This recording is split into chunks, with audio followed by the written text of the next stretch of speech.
Hello learners, welcome to Commerce Diction. Today I will discuss about what is journal. So now let's begin. What is journal?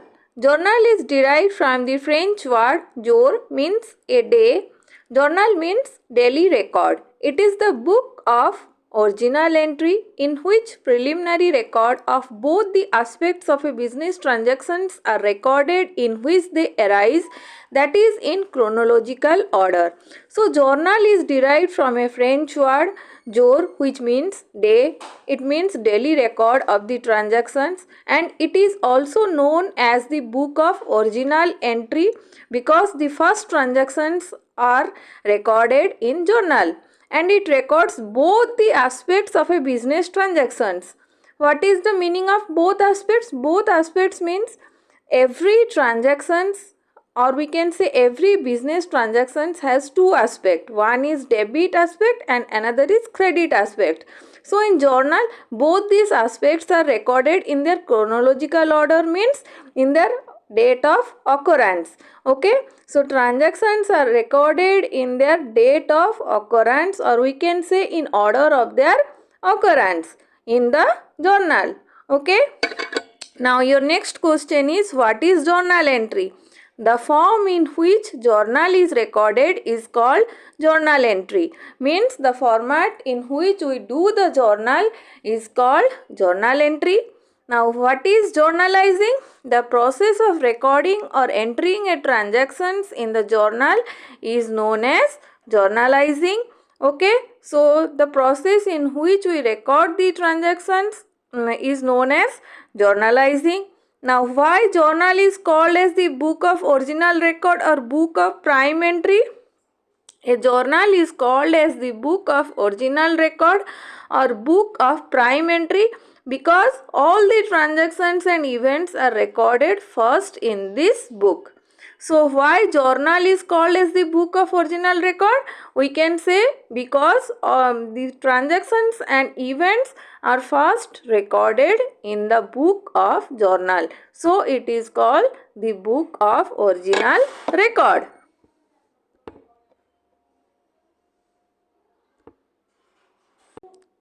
Now define journal. Journal is a primary book of accounts in which all the business transactions are recorded in a chronological order. As I have already told, it is a book of original entry, or we can say it is a primary book of accounts in which all the business transactions are entered in their chronological order. That is, for the first time they occur, or we can say in the order of their date wise occurrence.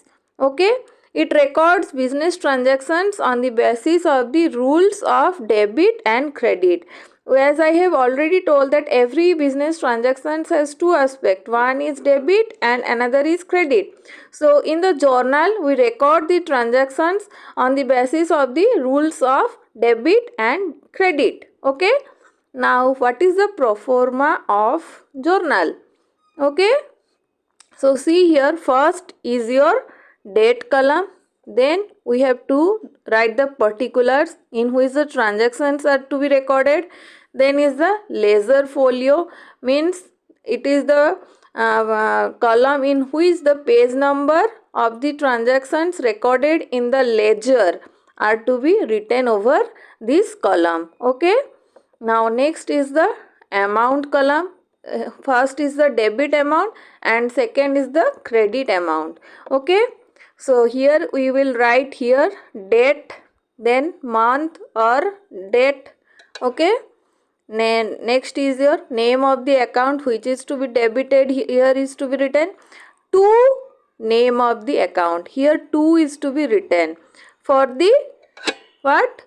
For the account which is credited. Okay, now here we will write the narration or explanation of the transactions. After all the transaction we will do the grand total of all the debit amount and all the credit amount. Okay, here we will write the total amount.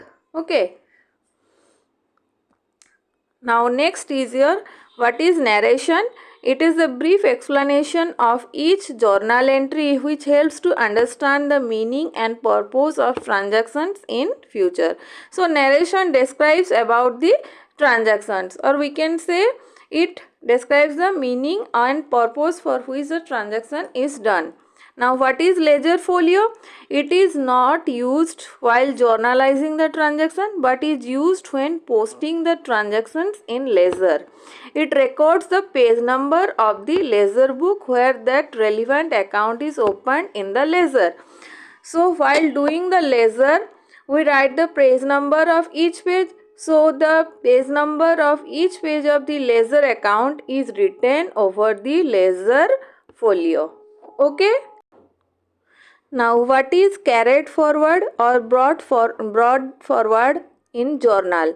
If all the transactions of journal require more than one page for their record, then total amount column of journal is made on each page, and at the end of each page the word carried forward is written before this total amount, and on next page in first line when the total amount is recorded, the word brought forward or brought down is written before the amount.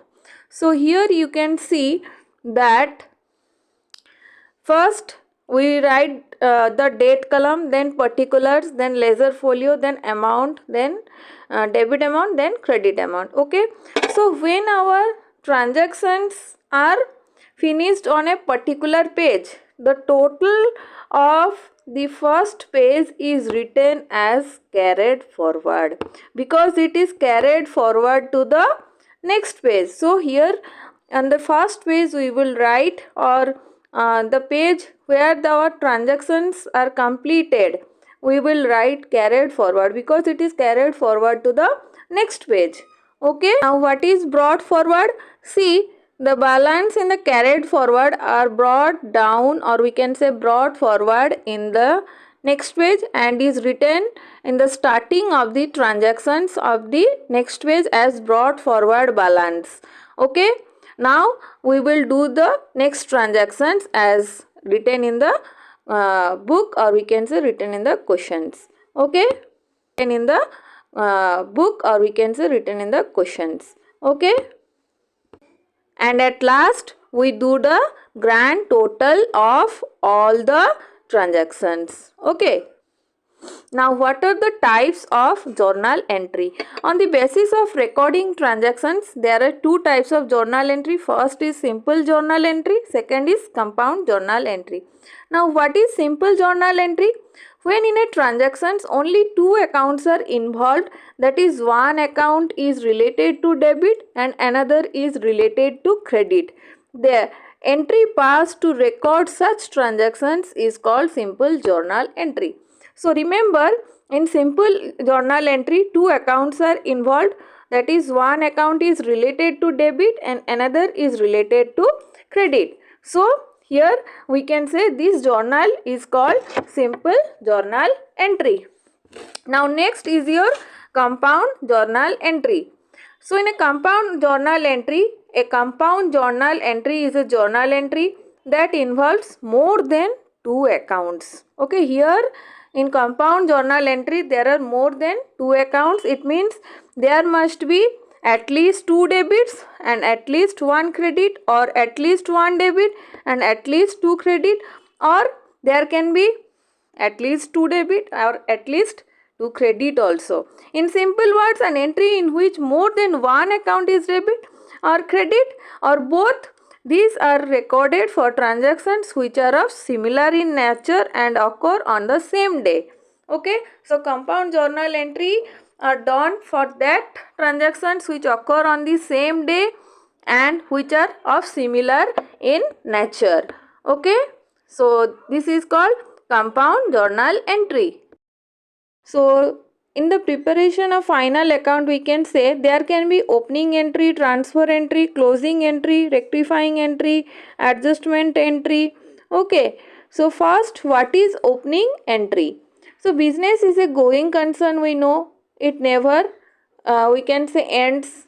It goes on unless and until it is liquidated. Okay, hence previous year's balance is carried forward to the current year. Okay, we can say the current, if we have in the previous year any type of balance of assets and liabilities, it can be carried forward to the next year. So we have to do the opening entry. How it is done? This is done by passing the opening journal entry, in which all the assets of the business are debited and all the liabilities along with owner's capital are credited. It means we have to debit all the assets and we have to credit all the liabilities and capital. Now, if the assets are more than the liabilities and capital, then there will be a difference in the credit side or in the credit aspect, and that difference is known as capital reserve, which is transferred to the capital reserve.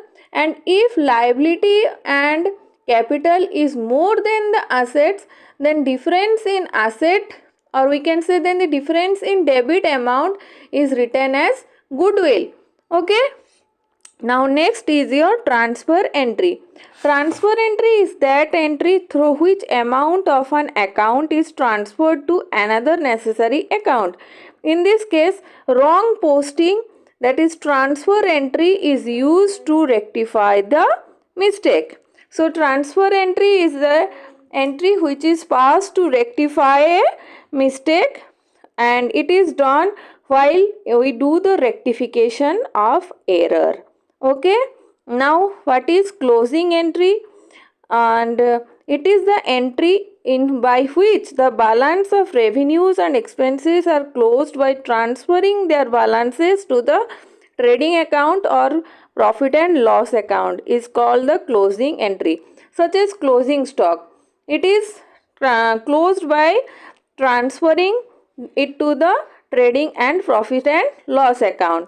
So we write closing account is debited to trading and profit and loss account. So in this way the closing entry for closing stock is passed. Okay, now what is rectifying entry?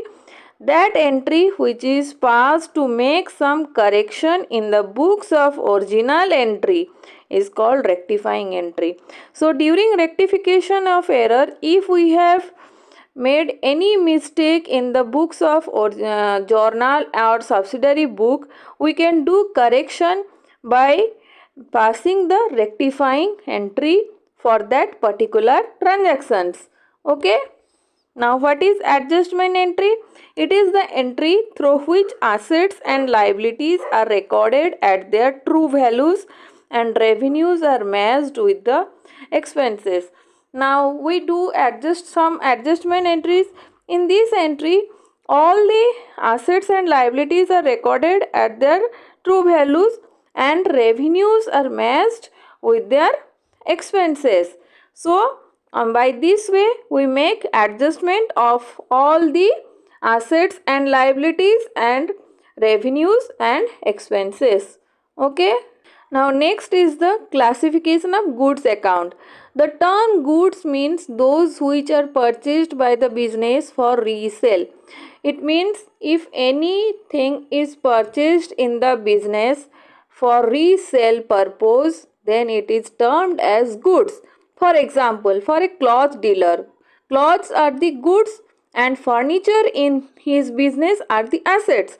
Because he deals in cloths, so he will purchase and sells the cloth. So here the cloth will be good for the cloth dealer. While if there is furniture in that business, that furniture will be assets for that businessman. Okay. Whereas for a furniture dealer, furniture is the goods and clothes in the business are assets. Okay. So if furniture dealer keeps furniture in his business, then that furniture will be goods because he purchases and sells the furniture. So here furniture will be good for a furniture dealer and clothes will be assets. Okay. Now in practical bookkeeping, there is no goods account, and goods account is divided into following category. Remember, while doing the accounting, we never write goods account. So we write purchase account, sales account, purchase return account, sales return account, and stock account. Now what is purchase account? Purchase account is debited on purchase of goods for resale. Okay, now if a businessman purchases goods, so he will write purchase account is debited. Okay, now if a businessman sells goods, he will write sales account is credited. Now if a businessman purchased some goods, but due to some defects he now wants to return the goods, so he will return it to the person from whom he has purchased. So now that purchase account will be credited. Since purchase account was debited earlier, now purchase return account will be credited in case of return of goods purchased to the supplier. Okay. Now sales return account, similarly earlier we have credited the sales account. Now sales return account is debited in case return of goods sold to by the customer. It means if any customer returns the goods to a businessman, then he or she will debit the sales return account for the goods returned by the customer. Okay. Now what is stock or closing stock account? Whatever goods remain unsold at the end of the year, they are transferred to the closing stock account.